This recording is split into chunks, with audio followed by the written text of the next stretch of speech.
بسم اللہ الرحمن الرحیم۔ السلام علیکم۔ سعودی عرب میں آئل ریفائنری پر حملے کس نے کیے؟ امریکہ کا کیا کردار ہے؟ کیا پاکستان کو سعودی عرب معاملے پر کھڑا ہونا چاہیے؟ دوستو، ویڈیو شروع کرنے سے پہلے آپ سے گزارش ہے کہ ویڈیو کو لائک کریں، کڑوا سچ کو سبسکرائب کریں اور بیل آئیکن کو ضرور پریس کریں۔ سعودی عرب میں آئل ریفائنری پر حملوں کے بعد مشرق وسطیٰ جنگ کے دہانے پر کھڑا ہے، جبکہ پاکستان نے سعودی عرب کی ہر ممکن مدد کا اعلان کیا ہے۔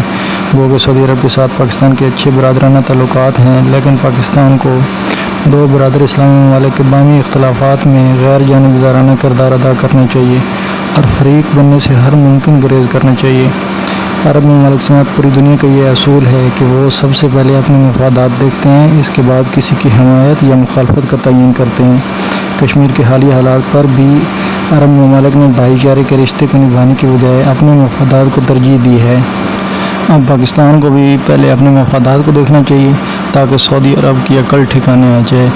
جو ممالک اپنے مفادات کو نظر انداز کر کے اندھا دھند کسی کی مخالفت یا حمایت شروع کر دیتے ہیں، وہ ہمیشہ نقصان اٹھاتے ہیں۔ پاکستان کی تاریخ اس بات کی گواہ ہے کہ اسلام آباد میں ماضی کی حکومتوں نے دوسروں کی جنگ کو اپنی جنگ بنایا، جس میں یہ خیال نہ رکھا گیا کہ وقتی مفادات کی خاطر انہیں مستقبل میں کئی طرح کے نقصانات سے بھی دوچار ہونا پڑ سکتا ہے۔ آج ملک اس طرح کی غلط پالیسیوں کی سزا بھگت رہا ہے۔